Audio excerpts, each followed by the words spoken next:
Бейсебаев Амалбек Әбдуақасұлы 1919 жылы жер жәннаты Жетісудың кең байтақ жазиралы өлкесінде Алматы облысының ақындар мен батырлары ел атанған киелі мекені Жамбыл ауданының Дегерес ауылында әкесі жылқышы Әбдуақас пен анасы Берікбаланың шаңырағында дүниеге келген. Жастайынан анасынан жетім қалған Амалбек көп қиындықты көріп өсті. Бірге туған кішкентай бауырын көктемгі су тасқыны ағызып кетті. Атақта ірі байлардың мал дүниесі тәркіленіп, ел басына қуғын сүргін, зұлмат заман орнады. Ал байлар болса, Оралға жер аударылды. Асыра сілтеу болмасын, аша тұяқ қалмасын деген ұран шықты. Жұрт жеті ағайынды демекші, сол кезде 1932 жылдардың басында ашаршылық етектен алды. Бір кездері Қазғарды мен Жалжаяны кертіп жейтін қазақтар бір уыс талқанға зар болды. Аштықтың зардабын тартқан Амалбектің әкесі Әбдуақас жалғыз ұлын жетектеп қырғыз аспақта болды. Орта мектепті тәмамдаған соң, ауыл шаруашылығы жұмысына араласқан алғыр жас Дегерес ауылындағы сауатсыздықты жою мектебінде ересектерге сабақ берді. Ал 1939 жылы әскер қатарына шақырылып, Украинаның Рубежный қаласындағы НКВД-ның ішкі әскери бөлімшесінде отан алдындағы борышын атқарады. Украинада служить еттім, күнеттеріне войскен күлі дегенлерді. Екі соғыстың келеді бойында өдім, мен қатыныс болғадан білмейдің келеді бойын. Некен чоқтың, некен қайдан білсін алдың кісі. Иә, ол кәдімгі қайнап жатқан, қазанның қайнап жатқан жерінде болатын әңгіме. Не өресің? Не? Жарақаттанып қайтпасың, оның бұстарға жерде жоқ.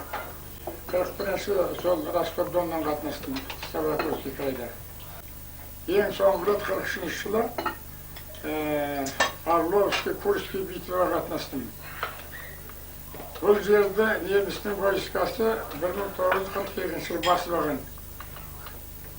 Орелді, Курскийді, Смоленскийді, Сумскийді, ортасында Белгородтан ғылы бар. Немістер орнаған бұл жерде. Енді бұл жер неміске деп санаған жер. Мына осы жер жылдан астам немістің қолында тұрып, Сталиннен бастап, Жуковтен бастап, Малиновский, Рокоссовский дегендердің бәрі кәдімгі стратегиялық план құрып, мәселен өшкеден немістерді қуып шығу керек. Орел мен жаңағы Курскийді азат ету керек деген ұлы майдан болды. Осы майданды бір жыл дайындалып, Совет үкіметі бірінші июль күні наступление жасады.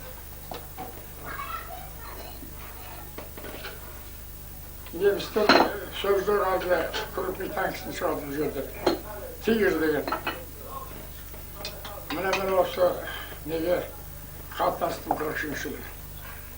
Қатынасып, сол Курскийдің маңынан Курскийді тазартуға қатынастым. Сонан оған өткеннен кейін Белгородтан қалған түнде жарақаттандым мен. Ауыр. 18 ағыс күні. Сонан енді ақырында осы мына Свердловскийге алып кетіп бір айдың ішінде өз жылы 4 жылмай жатып шықтым. 55 жылдан кейін соғыс біткеннен кейін мейрам көремін деген адам ойласам, мысалы бір фантазия сияқты. Сол уақытта балалар өгізге мінді, тырмайдады, шөп шапты, әйелдер қолғап тоқыды, мысалы. Қолында бар адамдар мынаған танк сатып алды, ақшасын берді, сыйын сатып. Қанша адам жылап, жесір қалды, мысалы. Мінекей, соның барлығының жемісі, мына бүгін біздің тойлап отырған тойымыз.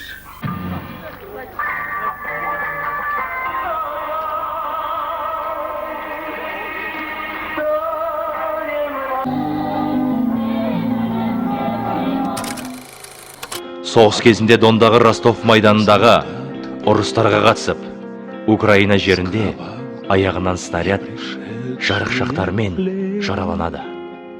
Сталинград, госпиталында 3 ай емделіп шыққан соң, тексеру комиссиясының қорытындысымен Сызрян қаласына жіберіледі.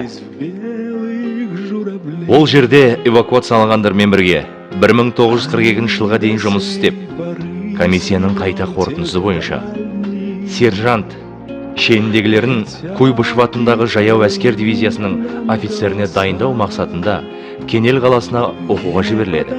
Содан 1943 жылы әскери училищеде оқып жүргенде, ұрыс даласында тәжірибелі жауынгерлердің жетіспеушілігінен қайта комиссияға шақырылтып, Курск кенінде 7-ші армия құрамына қосылып, соғыс аумағына қайта жіберіледі. Бұл кезде Орлов, Курск, Белград қалаларының көшелеріндегі жойқын шайқастарға қатысып, ерен ерлік көрсетті. 1943 жылы тамыздың 18-ші жұлдызында неміс ұшақтарының 2 снаряд жарықшасы қарынның соқыр шегір тұсынан қадалып, ауыр жарақаттанған жауынгер Амалбек Свердловск қаласындағы госпитальда 4,5 ай емделеді. Бірақ тексеру комиссиясы қорытындысымен әскер қатарына қайта қосыла алмады. Отан жолындағы жауынгерлік қызметтер үшін 1-ші дәрежелі Отан соғысы орденімен және ерлік үшін медальмен марапатталды. 1944 жылдың қаңтарында қайта ауылға оралып өзінің тылдағы еңбек жолын бастады. Аш-жалаңаш жүрсе де қол қусырып отырған жоқ. Сол жылдары жары Әбдіжанқызы Сарамен шаңырақ құрып, ұрпақ бақыт үшін шыбын жанын шүбірекке түйген Амалбек сол аяғымен оң жамбасының жарақатына қарамастан бойындағы іскерлік қабілетімен көзге түсіп, көңіл қуантты. Алдымен салық бөлімінде 2 айға жуық қызмет атқарған соң, сенім білдірген сол кездегі аудандық партия комитетінің басшылары Хабибуллин мен Досанов Амалбекті Дегерес жылқы зауытына жұмысшылар комитетінің төрағалығына тағайындайды. Осында бұл салада 2 жыл аудандық кеңестің төрағасы болып еңбектеніп, өзін жақсы жағынан көрсетеді. Бұдан соң 1949 жылы Қастек асыл тұқымда қой зауытының директоры Құрманбек Шәріпов шақырып өзіне орынбасар етіп жұмысқа қабылдайды. Өзіне деген жауапкершілікті жете сезінген Амалбек осы аралықта өзіне қажетті іс тәжірибе жинақтап үлгереді. Араға уақыт салып, зауыттың Ақсеңгір Жайсаң Көкдала бөлімшелерін басқарып, Ақсеңгір кеңшарын құруға атсалысты. Нәтижесінде 1955 жылы Қазақстанның тұңғыш миллиард пұтастық алуға қосқан ерен еңбегі үшін құрмет белгісі орденіне ие болды. Еңбегі де ескерусіз қалмай, зауыт директорының бұйрығымен 1956 жылы Көкқайнар бөлімшесіне басқарушы болып бекітілді. Сол жылы Жапан-дүзде қазіргі Көкқайнар ауылының орында 2 бөлмеден тұратын 2 үй болатын.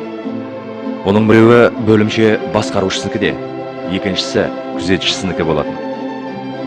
Қашанда жақсы іске жаны құмар Амалбекке жаңадан құрылған ферманы көрікті ауылға айналдыру үшін тамшылата тер төгіп, еңбек етуге тура келді. Түрлі ағаш көшеттерін отырғызып, электр жарығы тартылып, үйлерге телефон, радио орнады. Ауылға асфальт, жол салынып, су құбыры тартылды. Ауыл тұрғындарына арналып мектеп, балабақша, клуб, монша, дүкен салынды. Уақыт өткен сайын ауыл ажарланып, тұрғын үйлер көптеп салына бастады. Жан-жақтан жиналған халық бір үйдің баласындай, бір жағадан бас, бір жеңнен қол шығарып, ауылдың көркеюіне, өсіп өркендеуіне жұмыла атсалысты. Бөлімшедегі қой саны 18.000 басқа жетіп, мал өнімдерінің көрсеткіші молайды. Бөлімше бойынша әр 100 саулықтан 120-ға дейін қозы алынып, қой басына 4 киліден жүн қырқылды. Әр гектардан 11 центнерден, ал суармалы жерден 30 центнерден астық түсімі алынды. Амалбектің еселі еңбегін партия мен үкімет жоғары бағалап, мақтан тұтты. Сондықтан да оған сенім артып, тиісті қолдау көрсетіп, өзгелерге үлгі етті. 1973 жыл Бейсебаев Амалбек үшін ең бір табысты жыл болғандығы ақиқат. Өткізген астық жоспарын артық пайызға орындап, әр гектардан 22 центнерден мол өнім алып ерледі. Еңбегі әділ бағаланып, еңбектегі ерлік үшін медальмен қоса, еңбек қызыл ту, Ленин орденін және көптеген медальдарды өміріне қадады. 1982 жылы Қастек асыл тұқымды қой зауытының ұжымы Амалбек Бейсебаевты құрметтеп зейнеткерлік демалысына шығарып салды.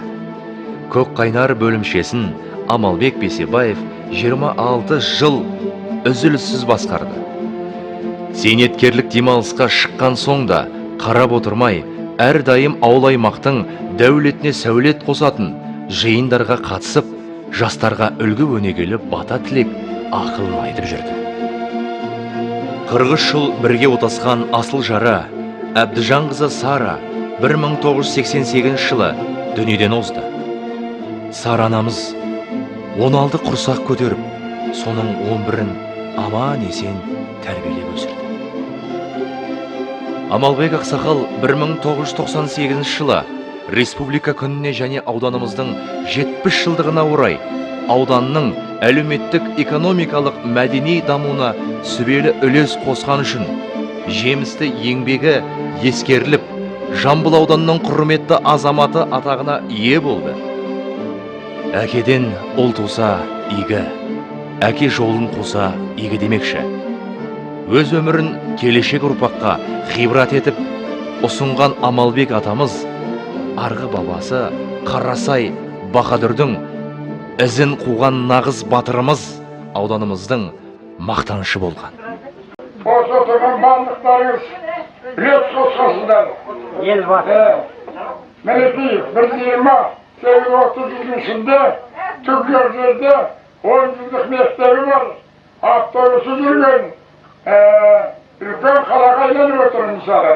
Бізден бір 40 жыл өмір сүрген шаруашылықтарда мысалы қарақшылық, соларды қуып жеттік. Бұның барлығы мына осы тоқында еңбек жасаған кәлеттіктің күші.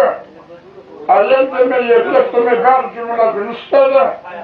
Астықтан ол өнім шығарды. Қолыдан 130-ға дейін жүзге қодар götürdü. Мемлекеттің өрмәсін де салды. Планын орындап тұрған қолда істеген жаңадан шыққан Қазақстанда тың елмен байланысты. Ел болған Көкқайнар деген ауыл болсын, осы тойда тұрмыз, құтты болсын той.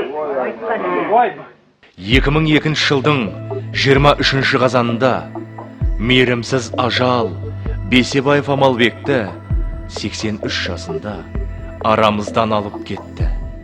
Адам ғұмыры мәңгілік емес десек, жаны жайсаң, жүрегі жомарт, достыққа адал, адамгершілік қасиетімен ерекшеленген Амалбек ақсақал өмірден озғанымен, артында адал еңбектегі ізімен өсіп өнген өнегелі ұрпақтары қалды.